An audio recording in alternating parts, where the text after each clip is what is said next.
Well hello students, चलिए आज का हमारा टॉपिक है जे Thomson experiment. It's the most important क्योंकि ये हर एक चीज़ में आता ही है। देखो क्लास नाइन्थ में साइंस में structure of atoms and atoms and molecules most important chapters हैं, इन्हें आपको अच्छी तरीके से पढ़ना होगा।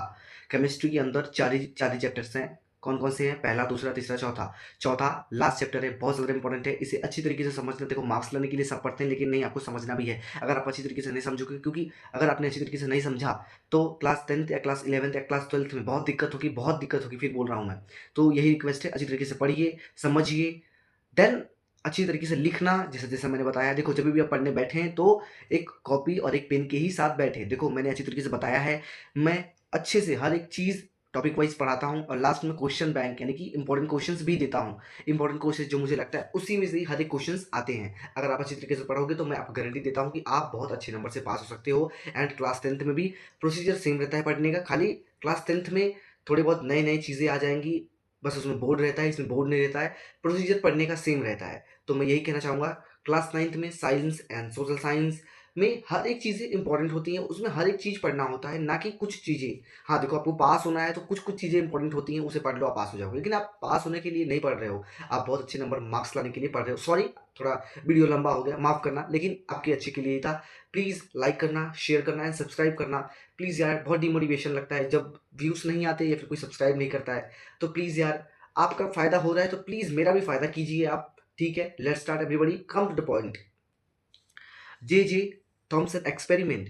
देखो J Thomson experiment most important experiment है in atoms and structure of atoms के अंदर, ठीक है? तो देखते हैं इनका पूरा नाम क्या था। जोसेफ जॉन थॉमसन इनका पूरा नाम था और ये एक ब्रिटिश फिजिसिस्ट थे। ब्रिटिश फिजिसिस्ट ब्रिटिश फिजिसिस्ट थे, ठीक है? And propose the atomic model plum pudding model.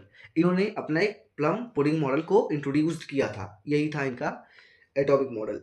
ठीक है, अब हम डिटेल में पढ़ते हैं क्या था, कैसे चालू हुआ, कैसे नहीं चालू हुआ, हम एक बार देख लेते हैं अच्छी तरीके से। जैसे कि आप देख सकते हैं, डिस्कवर इलेक्ट्रॉन्स इन 1897। इन्होंने इलेक्ट्रॉन्स की डिस्कवरी की थी। इन्होंने इलेक्ट्रॉन्स को बताया कि इलेक्ट्रॉन्स होते क्या हैं, कब बताया? 1897 के अंदर। शोज्ड showed us that the atom can be split into even smaller parts। इन्होंने ये भी बताया कि जो भी हमारे एटम्स हैं उन्हें बहुत ज़्यादा छोटे पार्ट्स में ले गए। बहुत ज़्यादा छोटे पार्ट्स मतलब बहुत छोटे छोटे पार्ट्स में लेके गए। और his discovery was the first step towards a detailed model of the atom। सबसे अच्छी बात ये है कि इन्होंने ही सबसे डिटेल में एटम्स के बारे में अपना मॉडल दिया था। एटम के बारे में जानकारी सबसे ज़्यादा डिटेल में इन्होंने दिया था। किसने दिया था? जे थॉमसन ने, ठीक है? अब हम पढ़ते हैं, atom is a uniform sphere of positive charge due to presence of protons as well as negative charge due to the presence of electrons. देखो पॉजिटिव चार्ज को प्रोटॉन्स कहते हैं, नेगेटिव चार्ज को क्या कहते हैं? अपना इलेक्ट्रॉन्स कहते हैं। ये बात हमेशा याद रखना, अगर आप नहीं समझोगे तो आपके लिए बहुत खराब हो सकती है। ये बात आप गार्ड बांध कर रख लीजिए। आशा करता हूँ आपको समझ में आ रहा हूँ मैं क्या कहना चाहता हूँ, ठीक है? तो कहने का अर्थ ये कि जो भी एटम होता है वो एक स्फीयर होता है, होलो स्फीयर होता है। होलो स्फीयर मतलब होलो स्फीयर मतलब एक स्फीयर होता है गोला सा, जिसके अंदर क्या चीज़ें होती हैं? प्रोटॉन्स, इलेक्ट्रॉन्स होते हैं। Protons, electrons. अभी न्यूट्रॉन्स की डिस्कवरी नहीं हुई है इसके अंदर अभी, ठीक है? अभी प्रोटॉन्स, इलेक्ट्रॉन्स ही चल रहे हैं। आशा करता हूँ आपको समझ में आ रहा हो।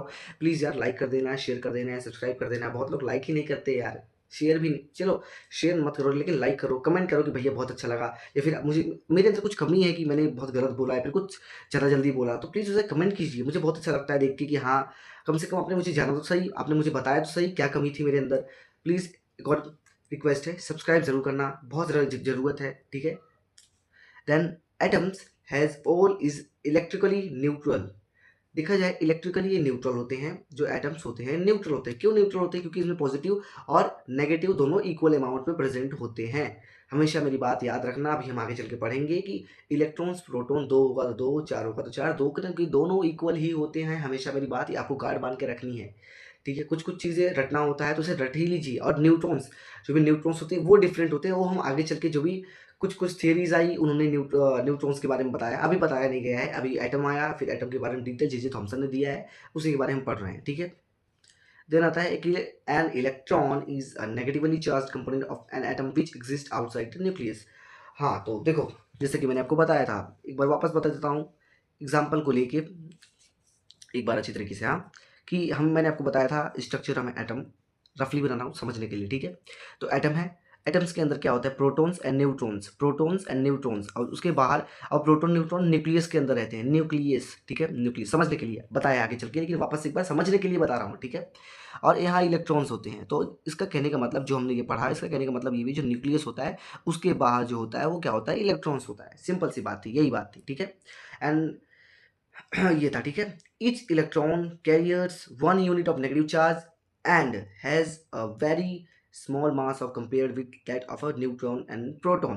कहने का अर्थ ये, जो भी नेगेटिव चार्ज होते हैं, नेगेटिव चार्ज मतलब जो भी इलेक्ट्रॉन्स, नेगेटिव चार्ज मतलब जो भी इलेक्ट्रॉन्स होता है वो बहुत ही कम मास को ऑक्यूपाई करता है compare than neutrons and protons. अब मास के बारे में मेरे को देखो, मास के बारे में आपको आशा करता हूँ को पता हो क्या होता है मास, ठीक है। तो जो भी मास है, सिंपल सी बात यही है, हमेशा याद रखिए कि जो नेगेटिव चार्ज होता है वो कम होता है compare than neutron and proton. Neutron proton ज़्यादा मोटे हैं और बेचारा हमारा इलेक्ट्रॉन बहुत पतला है, ये आप समझ लीजिए, ठीक है। इस ड्राइंग को आपको अच्छी तरीके से अपने नोटबुक में बनाना है। आशा करता हूँ को ऐसे ही बनाना है, पेंसिल का यूज़ करके 100%, ना ही पेन से बनाना है, पेंसिल से बनाना है। और हाँ देखो, effects on electric field on cathode rays, ये चीज़ें आपको नीचे लिखनी है, ठीक है। मैंने ऊपर लिखा, मेरे पास जगह नहीं था, सॉरी, बट ये जो मैंने पेन से लिखा है इसे नीचे लिखना है, डब्बे के अंदर पूरा पेंसिल से होना चाहिए, ठीक है, वरना मार्क्स कट जाते हैं। हमेशा याद रखना, हमेशा कोई भी डायग्राम हो आपको पेंसिल का यूज़ करना है, इसका पेंसिल का यूज़ करना है अच्छी तरीके से। चलो समझ लेते हैं कि इसके अंदर क्या चीज़ें होगी। देखो इन्होंने क्या काम किया, इन्होंने अपना एक्सपेरिमेंट किया। क्या एक्सपेरिमेंट है एक बार समझ लेते हैं कि इन्होंने देखो एक कैथोड रे लिया, कैथोड रे, अब मुझे पता है आपको समझ में तो नहीं आएगा, लेकिन डायग्राम है, रट्टा मार लो।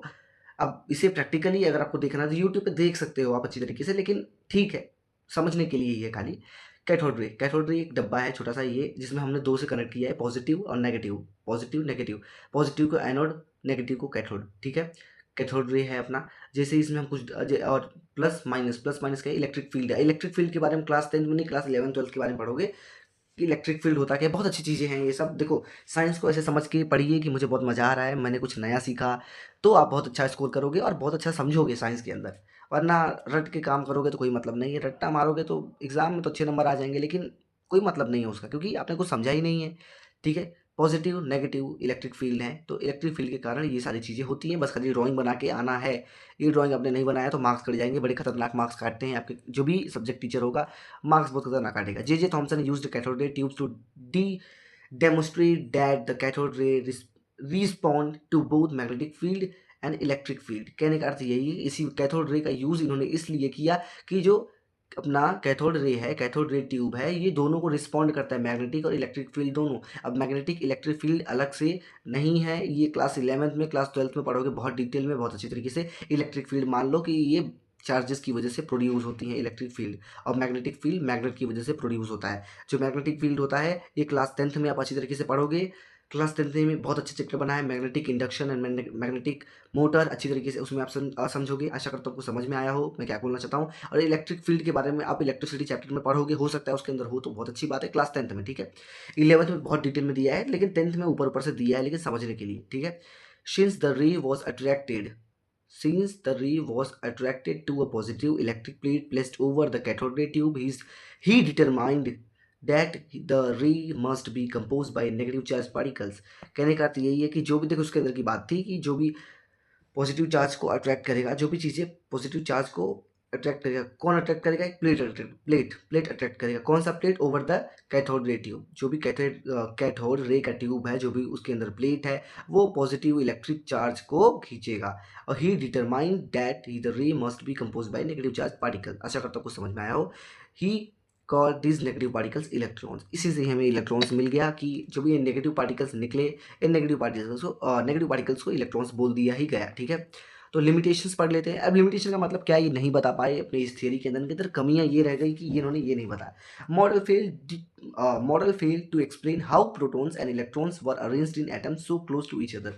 देखो इन्होंने प्रोटॉन्स इलेक्ट्रॉन्स के बारे में तो अच्छी तरीके से बताया, लेकिन इन्होंने ये नहीं बताया कि क्यों ये दोनों एकदम पास पास में रहते हैं। प्रोटॉन्स इलेक्ट्रॉन्स पास पास में एकदम क्लोज रहते हैं, क्यों हैं, कुछ इनके अंदर डिस्टर्बेंस क्यों नहीं होता है। दोनों नेगेटिव नेगेटिव है, पॉजिटिव नेगेटिव नहीं, पॉजिटिव नेगेटिव कुछ उल्टा सीधा तो होना चाहिए इनके अंदर, लेकिन कुछ होता ही नहीं है, पता नहीं क्यों, ठीक है। आशा करता हूँ आपको हर एक चीज़ स्टेप बाय स्टेप समझ में आया। मैं एक और टॉपिक इसमें कवर करना चाहता था, लेकिन ये मुझे लगा कि बहुत इंपॉर्टेंट है, तो इसके लिए खाली एक ही टॉपिक, सॉरी माफ़ करना, इस वीडियो में खाली एक ही टॉपिक हुआ। हर एक वीडियो में 2 या 3 टॉपिक्स कवर कर देता हूँ मैं, लेकिन इसमें खाली एक ही किया जानबूझ के, क्योंकि ये मुझे बहुत इंपॉर्टेंट लगा। जे थॉम्सन मॉडल बहुत इंपॉर्टेंट है। एक बोर आएगा, अभी 2-4 और हैं, 2-4 और हैं। आइसोटॉप्स, आइसोबार, ये सारी चीज़ें भी पढ़ेंगे हम। स्ट्रक्चर ऑफ एटम केमिस्ट्री का लास्ट चैप्टर है, अच्छी तरीके से आपको पढ़ना है। केमिस्ट्री में सब कुछ अच्छे से समझना, फिजिक्स में सब कुछ अच्छे से समझना, बायोलॉजी में भी समझना ही है, लेकिन उसमें रटना पड़ता है। बायोलॉजी में पूरा रट्टा मारना पड़ता है। देखो, बायोलॉजी में पूरा रट्टा मारना पड़ेगा, फिजिक्स केमिस्ट्री में अच्छे से समझना पड़ेगा। ये ध्यान से सुन लेना आप सभी। आशा करता हूँ आपको हर एक चीज़ समझ में आया मैं क्या कहना चाहता हूँ। देखो, ये मैं सोच रहा कि पेन पेंसिल से पढ़ा रहा है, पेंसिल से और नोटबुक से पढ़ा रहा है तो बहुत गलत पढ़ा रहा है। नहीं, पूरा 100% दिया है मैंने अपना। और इस नोटबुक से इसलिए पढ़ा रहा हूँ कि आपको लगे कि हैंड रिटन नोट्स है, और मैंने पूरा पढ़ के एनसीईआरटी उससे इसको कंपेयर करके थोड़ा बहुत अपने से बनाया है इसको, कि आपको बहुत अच्छा लगे, क्योंकि आप क्लास 9th के बच्चे हो, आपको अच्छी तरीके से नहीं आएगा क्या कैसे करना है। ठीक है। Thank you so much everybody. जय श्री राम। प्लीज़ शेयर करना अपने फ्रेंड्स के अंदर। Thank you.